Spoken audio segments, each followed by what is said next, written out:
We all saw the title. We all know what.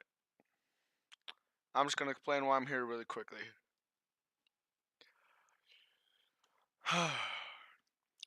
On January 27th, it said Dwayne Ricardo Onfroy was born. And sadly enough, last year, on June 18th of 2018, he was assassinated. We all knew him as Florida rapper XXXTentacion. And here, I want to make a point. I want to make a point and a statement. I think, and I want people to agree on this, the XXXTentacion should be regarded as a legend. Maybe it sounds crazy, maybe it sounds weird. It's my opinion, obviously. But I want to talk about it. So, yes, X is mostly, or actually rapidly blew up because of his brainless single Look at Me. Before that, he was just a nobody. No, as a kid, he was just a kid. He was sent to jail, and in jail, he met Ski Master Slum God. They would become best friends, but at that time, who would have thought we would have known the name Just Say as something in pop culture? Before, he was regarded as just somebody who wanted to be someone positive, someone who wanted their own outlook on the world to be noticed. And while that was very sweet, none of us really thought much of him. All that we knew him as was just X, the guy who made Look at Me. Little did the entire world be shell shocked when we would have saw him again. He wasn't just some one hit wonder, he began to be fleshed out. Everyone started talking about him positively. Oh, Ski said that he was a great guy, and at the time that he was a great guy. Trippy, Drake, everyone started getting callouts from him. It was as if he became more and more dominant in the world. And that was sort of sweet, because that was somewhat of a dream to him. But things started escalating, and who was once knew as the annoying look at me guy became something more. Let's talk about why he gained respect, and the thing that made most of us respect him. Look at Me was some dumb banger. It was mindless, yet it was fun. You can say it's bad, you can say it's good. Most of us enjoyed it. But what should have been more obvious should have been the singles after. The point of which X's almost entire career changed was with the drop of his album 17. That was his upcoming, that was his uproar. And this time it wasn't mostly centered around the brainless stuff. This time there was a story to represent him, to give him a voice. To not tell haters, fuck you, I'm this way, you can't tell me what I am or aren't, but to tell haters, I I think you're wrong. You don't know me. The album that I'm talking about, being 17, had some stuff to let us look into his mind more. And with uh him just having these podcasts, him just having this media representation, he started telling us more and more about what his music was.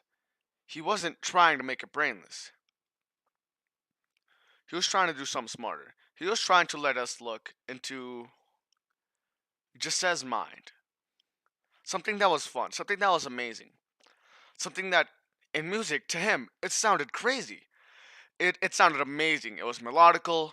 It was just cool to him. But to him, the insane was the regular.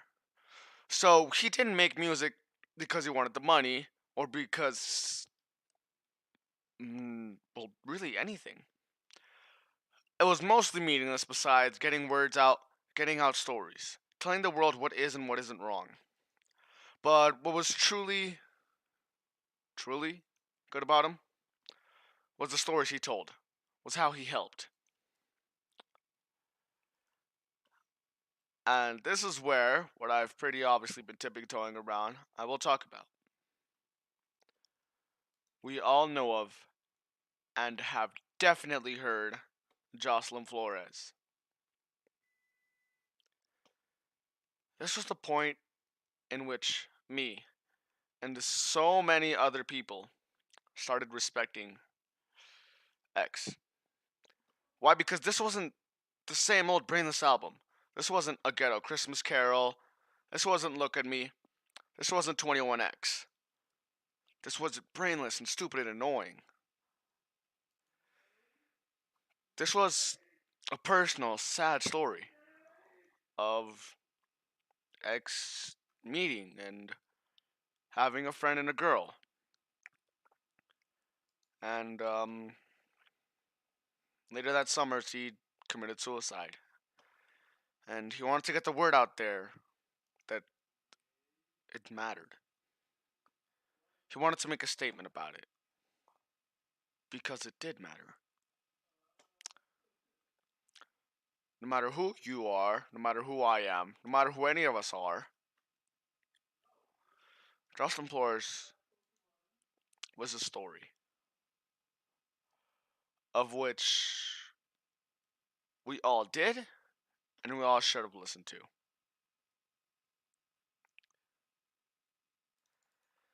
And then with the release of his Question Mark came more quote unquote bangers and more stories. Primarily this time, sad. Yes, there are brainless stuff, but then again, there is a story of what we could call love. It's more really the story of threatening, though. If you listen to Sad and you know what I'm talking about, then Sad isn't necessarily just a mindless banger. The lyrics behind it had a integral meaning, which throughout the entire song was basically, if you leave me, I will kill myself. Lines such as, I love when you're here, and I fucking hate when you leave. Lines such as suicide, if you're ever gonna let me know. These became sad and somber. It was a rock out with a odd message, but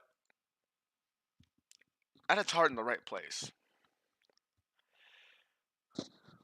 Somewhat, anyways.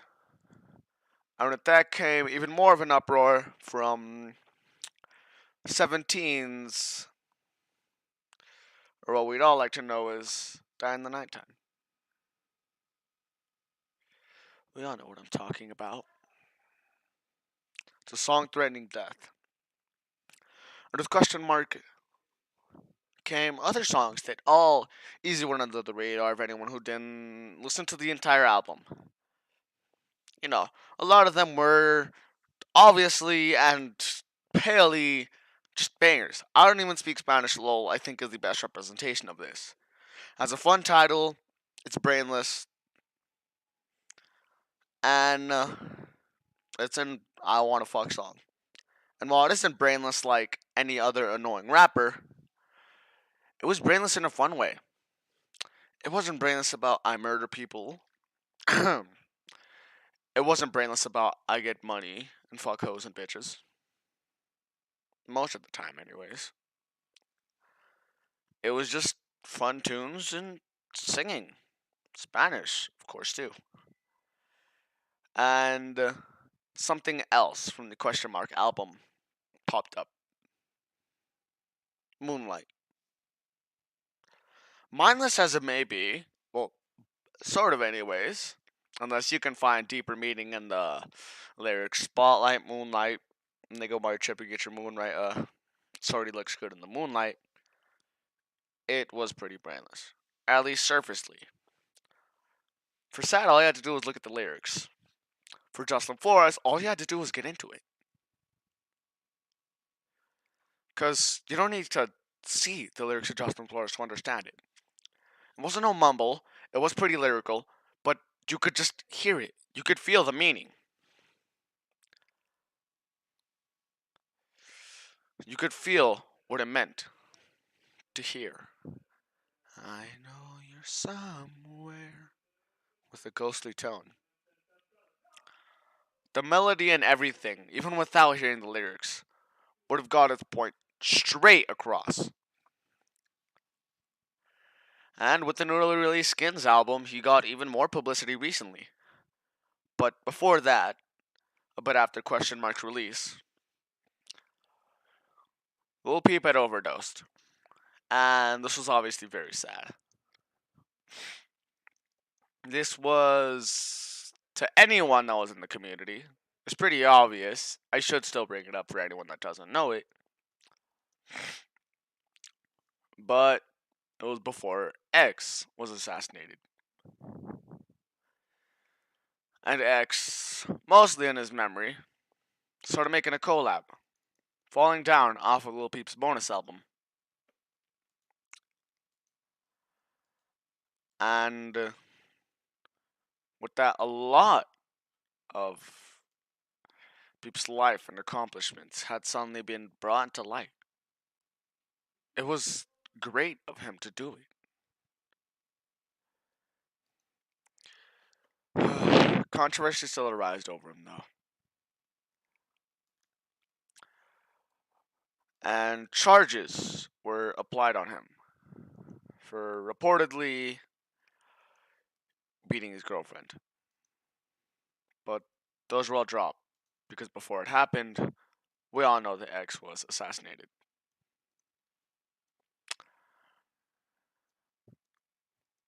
And it was only after X had been assassinated that we heard Falling Down. That we heard his respect for Lil Peep on the track. And how he was saddened. Not only by knowing Lil Peep as a person, but also because if rappers come and go, then he wanted to enjoy the time with them. And it was from that point forward that people started more and more noticing that it started to change. He started to become this more positive, active, more out there person in society. But in society, it wasn't where it mattered. It was in front of the camera. It was in front of the people. It was to the kids, the children, who look at me inspired, who Jocelyn Flores changed. And that's when I bring this all back around to the Skins album. Now, before, I probably would have really disagreed if you were to call X a legend. Because he wasn't quite there.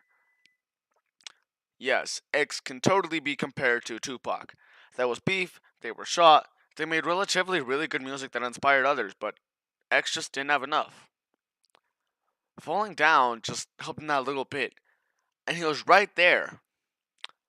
But the real reason that he should be regarded as a legend was widening the scope and the Skins album. Give him that little push, quote unquote little. It was more like a shove that finally brought him into the legends. Because this track was a track that it didn't really open the mind, yet it was not even close to being brainless. It was in fact really brainful. I don't think it was the level of the start of the Question Mark album, which its introduction was quite literally thinking you to open your mind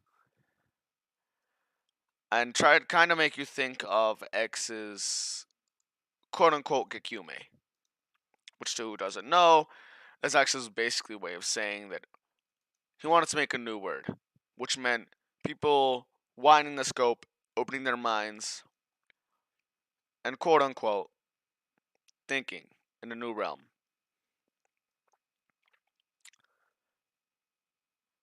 But the Skins album was so much more than that. There were four songs that mainly put him on here. Train Food, I Don't Let Go, Guardian Angel, and Whoa. These all by themselves can be very considered, well, very nicely considered to be bangers, but they all, sort of minus Whoa, are their own story. They all considerably, or more likely, arguably, capture that Jocelyn vibe for us. That Stan feeling. That 21 Savage monster feeling. It is a story of which people can listen to and they can get it. People can relate to it and it structurally makes sense. See, Stan was about a crazed fan. Monster is about rising from nothing.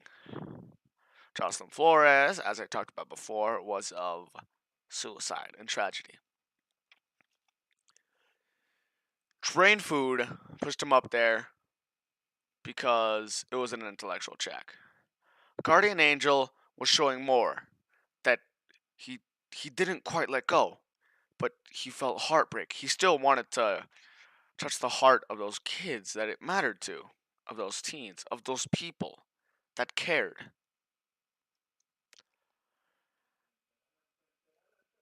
And the best part of this was that all of it took itself seriously, and it was all at the right level. Let me go on to analysis with descending order of greatness. Basically meaning that this first one is personally the least best. I Don't Let Go. It's sort of brainless, it's just a melody. You can totally say that.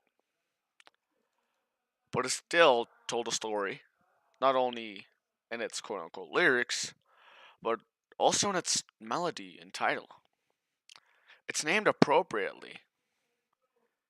It really is X saying that he doesn't let go, that he still hadn't let go of his girlfriend. And yes, it's somber, but it's necessary.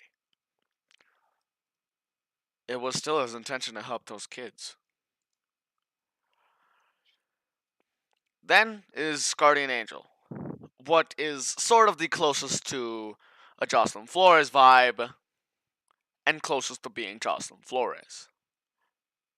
Yet it doesn't give off the best Jocelyn Flores vibe, which would be a story vibe. Guardian Angel is his way of reversing the track and making his usual demonic sound song, but this one's this one's better. Samples from a reverse Jocelyn Flores, same as a great beat. He tells a story again. It's of heartbreak. And same as Jocelyn Flores, it's short, it's sweet, it's easy to digest, which is all what makes it great. And moving on, we have the personal best story and what really helped just give that extra little push, of which I really agree calling him a legend, on scale with Tupac and Biggie, would be Train Food. It is a somber song, it is a serious song, yet it's still somewhat fun. In the insane way that Look at Me was fun. The insane way that the entire A Ghetto Christmas album was fun. The same way I Don't Speak Spanish LOL is fun. Same as Moonlight.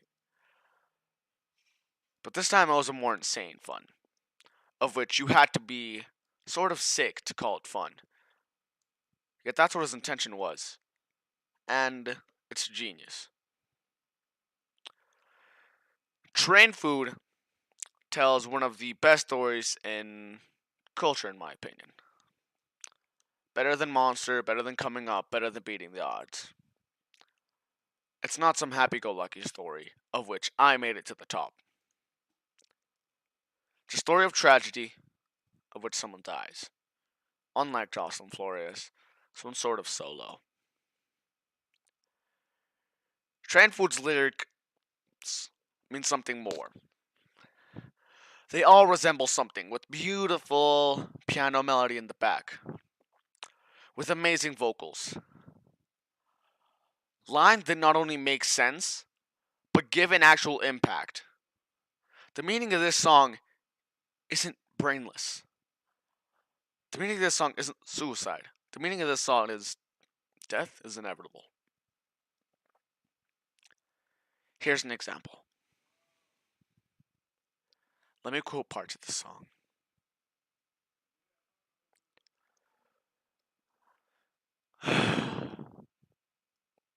Second verse.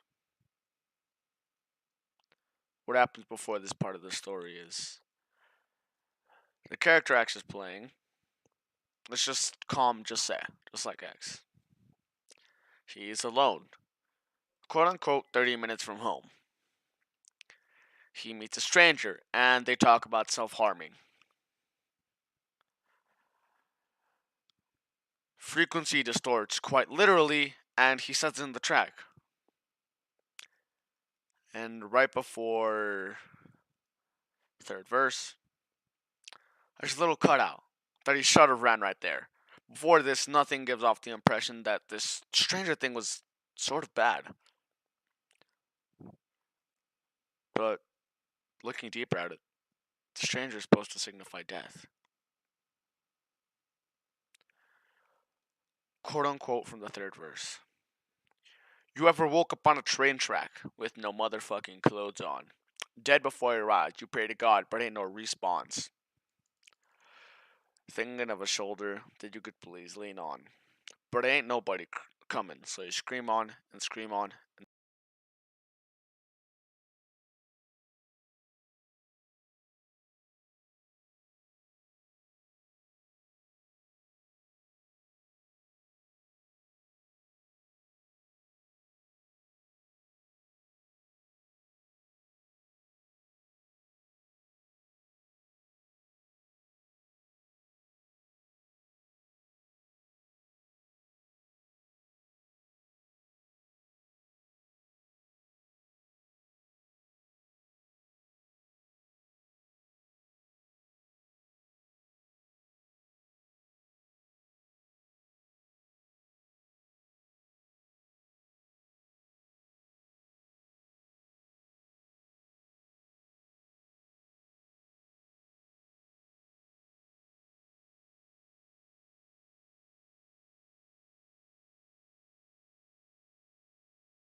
They all meant they all meant their own little meaning.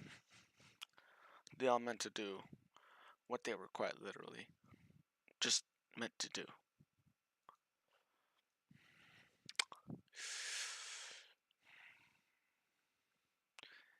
Quote unquote, you're finna die here on this train track.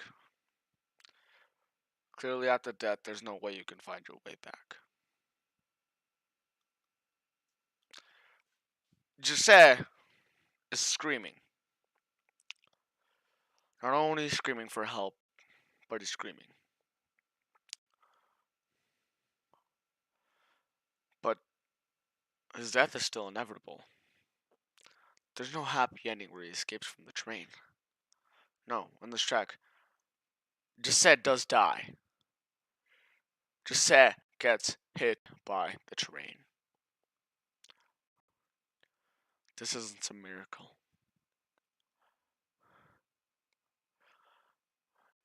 Quote unquote. Recollecting. Thinking about his paddock. Now am I going down or up?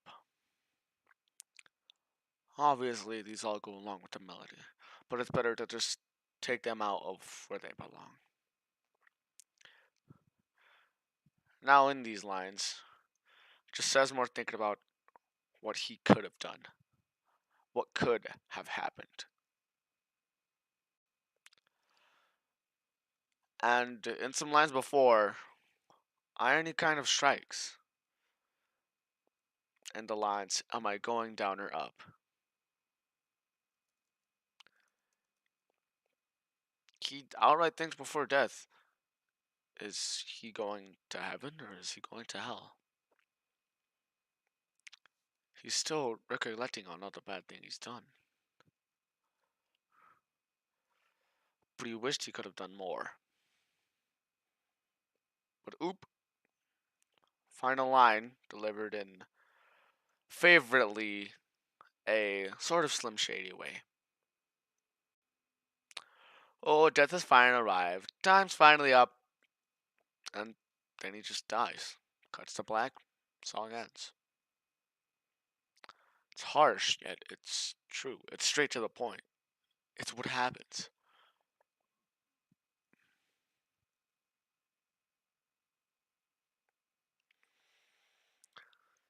And with this story told, in fact, it more represents in his music what people will not care to see in, say, his social media, say, his YouTube channel. He did stuff on this. He did stuff before. It's just the same as other people. People won't recognize it. That's why he realizes the message can't just be said on what people that love him will see. He needs to send out the message in other places. That's why he reasonably thought, let me make a song about it. Let me make a song that represents it. And that reasonably makes sense. That's what he made with this.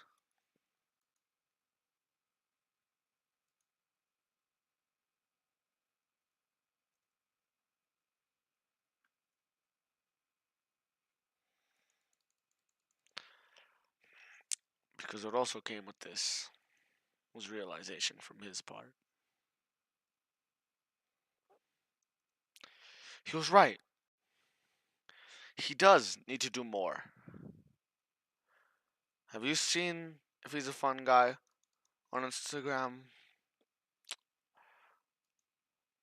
or his YouTube channel or what he did for gaming? Stuff that people won't recognize. Because he's just the guy who made Look at Me, Jocelyn Flores. The guy with his bangers. The guy who's recognizable. So he did what's smart. He showed himself on his track. He showed what he talked about to people that were loyal to him. And by that I mean people questionably in his fan base. He showed the word that he tokened, a Gekume, in his music. He did not need to. But it's great to know that he did. And ironically, train food was his parting gift. Besides his last message on Instagram, which is airy, but it's, it's very sweet. It shows his intentions. And it was because he died that it was so widespread. And that part about it's really sweet. And it was his parting gift. It was train food. It was the story he told with his own little ending, albeit ironic. That was Jesse on Floyd Ricardo Dwayne. And that was why I think X should be regarded as a legend.